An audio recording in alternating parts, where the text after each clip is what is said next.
And finally, we can deploy Windows Firewall via group policy. Windows Firewall can be configured to two separate consoles on the local machine. However, you might occasionally need to configure a firewall rules for a number of network clients to establish a common level of security. This is best done with Active Directory. By creating a group policy object for firewall rules, you can specify firewall policies and settings centrally and distribute them automatically to all of your network clients. Because WFAS is a security service, it is listed in the Security Settings section in the Group Policy Management Editor.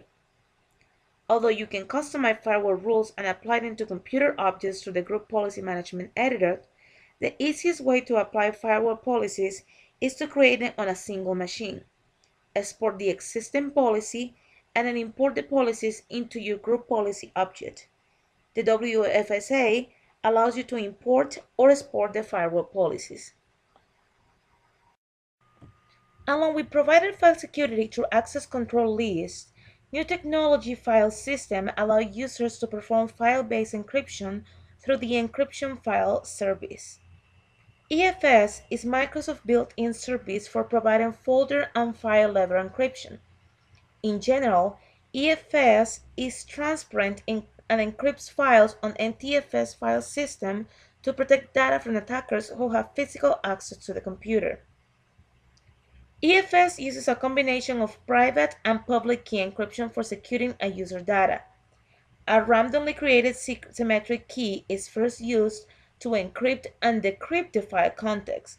Symmetric encryption uses a single key and is faster and more efficient than public key encryption, especially for very large files. With the public key asymmetric encryption, each user has a public key that is available to everyone and a private key that is known only to the user. With the user's EFS certificate, the public key encrypts the symmetric key. The private key decrypts the symmetric key, meaning that it decrypts the files. If other users need to access the encrypted file, this unique system allows the file owner to give them access to the symmetric key. These users can then encrypt the symmetric key with their own public keys and append them to the file. Any one of the user's private key is required to access to the file. Unlike the other third-party utilities for encryption, EFS provides transparent encryption and decryption. After a file is encrypted with EFS, users do not need to manually decrypt the file every time they use it. Instead, this task is performed by the NTFS file system and the EFS service.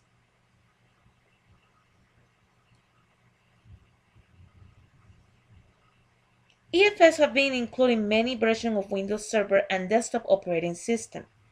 Windows Server 2008 introduced significant improvement over previous servers version, including the EFS rekeying wizard, key caching, improved group policy support, smart key storage, smart key single sign-on, per user encryption of offline file, and others.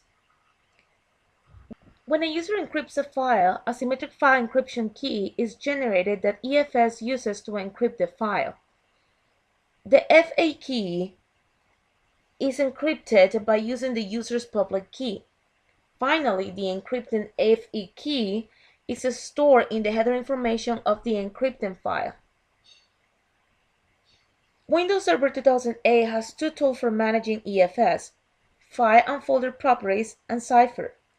Using Windows Explorer, you can modify the encryption attribute of a file or a folder by changing its properties. You can access the encryption attributes by clicking the Advanced button on the General tab in the Properties dialog box for a file or folder. Clicking the Advanced button opens a dialog box where you can select the Encrypt Context to Secure Data checkbox. EFS will then perform the initial encryption process of the resource as discussed previously. Cipher is a command line utility that allows you to manage EFS through scripts or to the command prompt.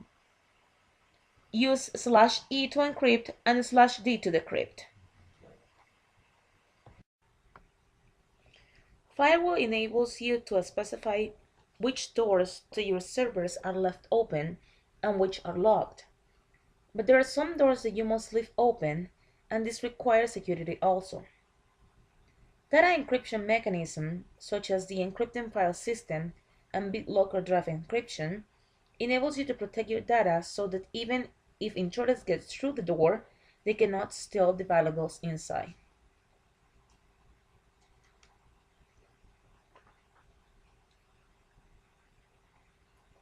The encrypting file system, which have been available since Windows 2000, enables users to protect specific files and folders so that no one else can access them. BitLocker Drive Encryption, on the other hand, is a new feature first released in Windows Vista, which makes it possible to encrypt the entire volume. The full volume encryption provided by BitLocker has distinct advantages, including the following: increased data protection and integrity checking. Unlike EFS, BitLocker is not designed to protect files for specific users, making it so other users cannot access them.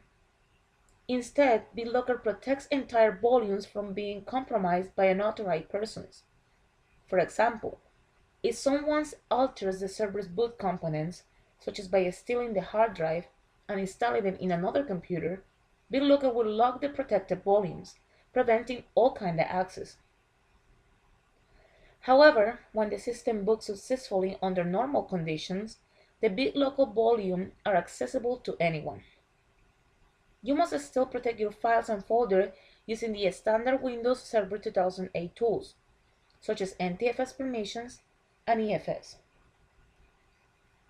To use BitLocker, you must have a computer with two appropriate hardware and prepare it properly before you install Windows Server 2008. Two of three available BitLocker modes require the computers to have a Trusted Platform Module, or TPM. The recommended version is 1.2 or later, and a system BIOS that is compatible with its use. The TPM is a dedicated cryptographic processor chip that the system uses to store the BitLocker encryption keys. In addition to having the TPM, and before you install Windows Server 2008 or BitLocker, you must create a system partition on the computer, separate from the partition where you will install the operating system. The system partition, which must be active, primary partition no less than 1.5 gigs in size, will remain unencrypted and contain the files needed to boot the computer. In other words, this partition will hold all of the software the computer must access before it has unlocked the volume encrypted with BitLocker.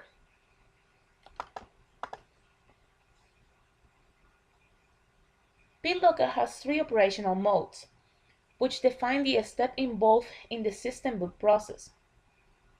These modes are as follows. The transfer operation mode. The system stores the BitLocker volume encryption key on the TPM chip and accesses automatically when the chip has determined that the boot environment is unmodified. This unlocks the protected volume and the computer continues to boot. Then the second one is the user authentication mode. The system stores the BitLocker volume key on the TPM chip as well, but an administrator must supply a PIN or insert a USB flash drive before the system can unlock the BitLocker volume and complete the system boot sequence. And finally, we have the USB key mode. The BitLocker configuration process stores a startup key on a USB flash drive, which the administrator must insert each time the system boots. This mode does not require the server to have a TPM chip, but it must have a system BIOS that supports access to the USB flash drive before the operating system loads.